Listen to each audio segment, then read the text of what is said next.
published author, and I am a podcast host.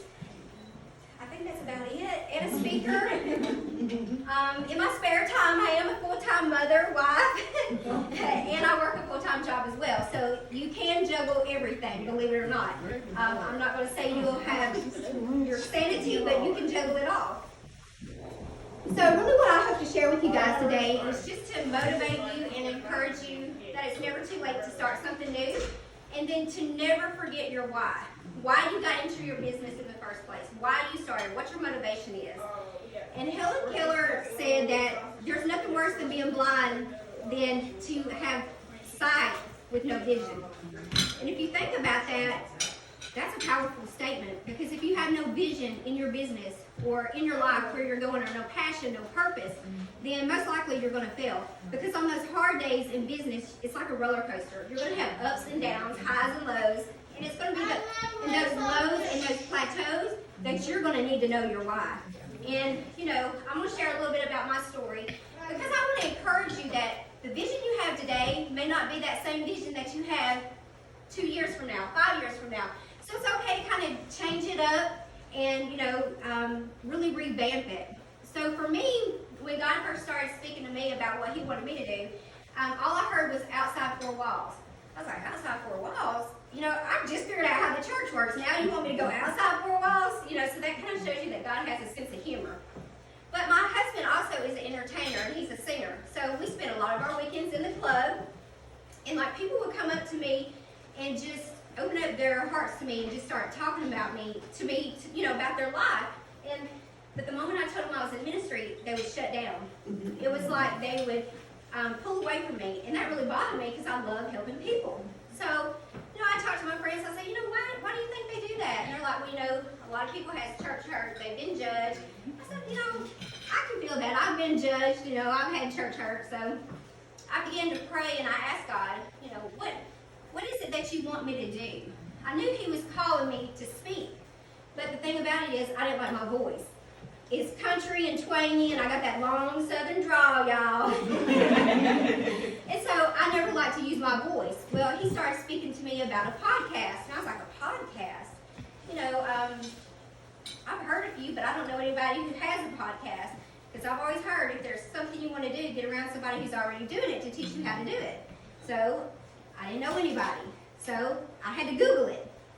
Now keep in mind, I was in school for ministry during this time when he started speaking all this. So it was a lot coming at once. So don't get caught up in the answer of no. Because no don't always mean no. It just may mean not right now. But just be faithful to the vision that he's given you. Whatever that vision is.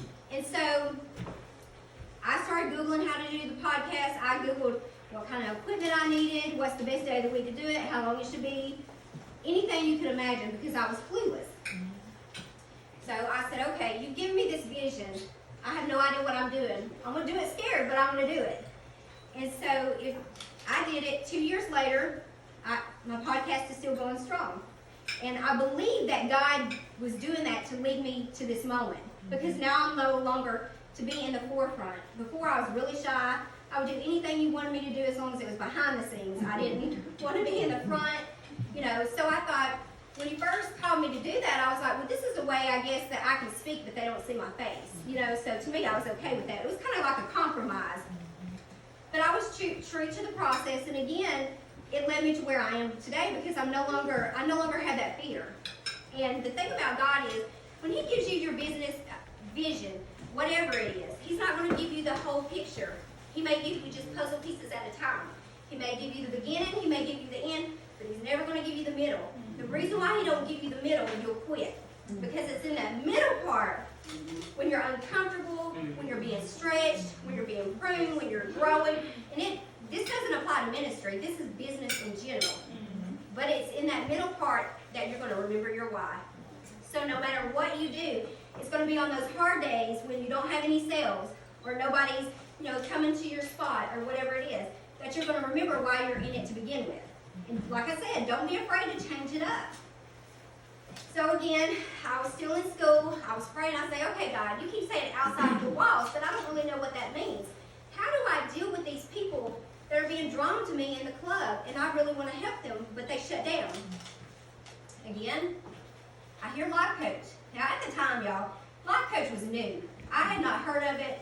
You know, when I told my husband, he said, "You're making that up." And he's like, "What is that?" You know, and I was like, "I'm telling you, this is what I heard the Lord say, life coach." I said, "I Googled it, it's there." Like, he's like, "Google is your BFF." I said, "It sure is." Because that's the only way I knew to do anything, because again, I didn't know anybody at the time. Again, I researched it, and that's when I found another piece of the puzzle. And I realized, this is a way with my niche.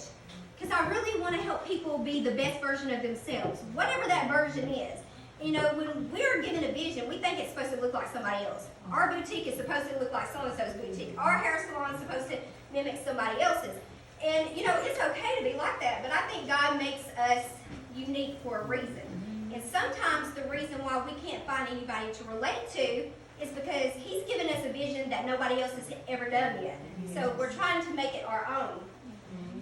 And so just be true, you know, true to yourself in the process. You're going to have hard moments, but don't be afraid to research and to flip it and to change it. So that's what I did. So I decided, okay, I'm going to get certified for a life coach while I'm still going through school. And it was the best decision ever, because even though I know that's not the final piece of my puzzle that He has for me, I do know that that's how I can reach these type people. Because now when I tell them, "Oh, I'm a life coach," they're like, "Word, what's that? Tell me more about that." You know, rather than just shutting down and saying, "Oh, she's a pastor, she's a minister, I'm not going to talk to her." But this is a way that 2-3 years down the line before, you know, when I started, I was able to flip that thing and turn it and tweak it a little bit. And even though I know this is not it, and I have no idea what 10 years down the road has for me, but in this season, I know that I'm doing what He has called and what He wants me to do and what that vision is. So ladies, it's so imperative in business to never forget your why. So if you have a business or you don't have one yet, or you're thinking about launching one, think about the real reason why you're getting started in the first place. Because if you're not passionate about it, the passion alone is just an emotion. It's not going to make you get out of bed. It's not going to be the thing that makes you grind. It's not even going to be the thing that makes you successful, but it's going to be the why that's going to help you elevate and propel to the next level, because you're going to have that desire, and you've been through the grit. You know, you're going to remember those hard days, and that's what is going to force you and make you to grow. And remember, in that middle part, that's the part where I said you're going to find out your why, but that's the part that is going to motivate you too, because you're going to remember that place, because that's a place of growth. And you can't look back, you can only look forward. And each day that goes by, you can look back and you can do one or two things. You can look back and say, "Well, I wish I had started that business." Or you can look back and say, "Man, I'm glad of how far I came." So I just want to encourage all you guys that no matter what your age is, it's never too late to start. I was in my mid-30s, 2 kids, a whole husband, a full-time job, before I even realized what I wanted to do. But I looked around and I knew that for me, now there's nothing wrong with it, but for me, I just didn't want to be a wife and a mother. I wanted a legacy to leave to my children, or to somebody else, or to help somebody else. So no matter how small you feel it is starting out, don't think small. I always think big picture. When you're first starting out, don't think pop-up signs. Think billboards. You got to speak these things over your life. So you may start small, but you can end big. So thank you guys so much for letting me come, and I hope that it just motivated you guys, but never forget your why.